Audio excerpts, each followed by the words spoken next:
So, guys, Kenya is famous for, other than its athletes, Kenya is famous for its coffee, what I shall call black gold. Kenya has some of the best coffee in the world.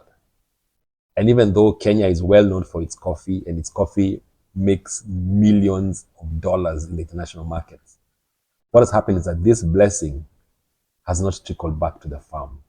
That the farmer who does the work and labors and grows this coffee hardly ever gets any return worth of his labor. And that's why of late you have been seeing a lot of coffee farmers, especially in Kirinyaga, have been picketing, blocking roads, yeah, just for them to be heard that even though we are the ones who actually do the work, we hardly ever get any return for our labor. And so today, God, in his divine wisdom, he just showed me a solution to this problem, which I'm going to share with you guys. So one of the things that I've come to learn through this crisis that Kenya is going through is that Kenya right now, we are at a crossing point whereby either we ban the country or the country goes to become a first world country. It's either or, but we will never remain and go back to where we were before.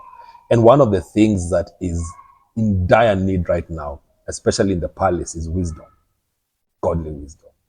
I think all of us have seen the kind of decisions that are coming from the palace, and all of us, I think we can attest that a lot of godly wisdom is needed. And a similar story happened in the Bible that I shall share with you guys. So that my daughter today, Imani, told me to share, and I was like, wow! And it played, and God was able to combine these stories. So a story in the Bible called of a young Jewish lady called Esther. And so Esther, she comes into the palace through a crisis. Yeah, her predecessor, Vashti, was deposed of her crown because of her disobedience to her husband, who is the king, Ahasuerus. Ahasuerus was the king of Persia, lording over 127 provinces. Basically, he was the lord of the world. And so because of this unfortunate incident, Esther enters into the scene, and now she finds herself a young Jewish girl in the palace. And when she's there, then a disaster happens. And now we get to see the reason why God placed her in the palace. Yeah? And the disaster is that an evil man called Haman, who was close to the king, the king's right-hand man, plans to annihilate all the Jews, do away with them. And so Esther's cousin, he sends a letter and he tells her these famous words that I'm just about to read to you, that also I believe Kenya is at that point right now. And so Mordecai, who is her cousin, sends a letter and tells her this: if you remain completely silent at this time, relief and deliverance will arise for the Jews from another place, but you and your father's house will perish. Yet who knows whether you have come to the kingdom for such a time as this. And I loved it. I loved what Mordecai told her. Who knows whether we have come to the kingdom for such a time as this. And for me, I believe that Esther, through godly wisdom, God was able to show her a way for her to be able to save the Jews, and she did it perfectly. As in, godly wisdom is fantastic. And for me, I believe even at this time that God is raising Esther's, God is raising Daniel's, God is raising Joseph's, who will occupy positions in the palace. And these people are going to provide godly wisdom, and they're going to provide solutions to the problems that Kenya is facing, that has been facing for time and time again. For example, the issue of coffee. So coffee, our black gold, has been an issue, has been a pain point for so many people. And a lot of people who have grown up whose parents were coffee farmers have experienced this thing firsthand. That the coffee is bought from the farm, and between the bean, the coffee bean, and the coffee mug or the coffee cup, then there's a chain of, can I call middlemen, who are the ones who are actually making the killing from the coffee farming, while the coffee farmer himself hardly ever gets any return for his labor.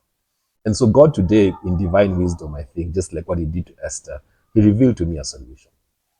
And the solution is this, basically, that the only way to solve this problem of coffee in Kenya is for us to find a way to cut out the middleman, to replace the middleman, to find a way that the coffee farmer in Kenya can be able to sell directly to the markets in Britain and in Europe.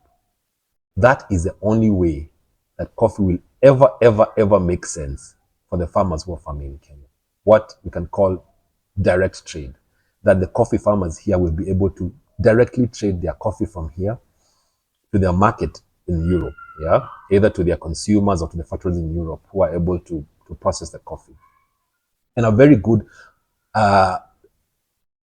scenario is this that God showed me, that one of the things that the youth, the Gen Z, especially the guys who are in those areas, the youth in Kirinyaga, the youth in Thika, the youth in Kiambu, the youth wherever coffee is grown, yeah, these are the people who will now come up with a prototype, who will now be able to come up with a prototype that will be able to solve this problem once and for all. And their whole idea is basically a platform. So a platform will be an easy way to connect the farmer and the market, and the platform will be powered by AI, artificial intelligence. Artificial intelligence will be able to help the farmer know. Basically, the whole platform will be a very intelligent platform that will be able to offer quality control and also offer what I shall call traceability. Because the market, the final market in Europe, they want to know where this bean came from, the originality of the bean, and through a technology called blockchain. So blockchain technology will be able to trace the bean from the farm to the cup. And when we incorporate this blockchain technology in the platform so that it can be traced, so that the farmer from Kirinyaga or wherever it is, they'll be able to know how the bean has gone from them to the cooperative, to the collection center, to the aggregation center, and then to be transported to the port, and then all the way to Europe. And so this whole chain, the blockchain, will be able to help us to be able to trace all that.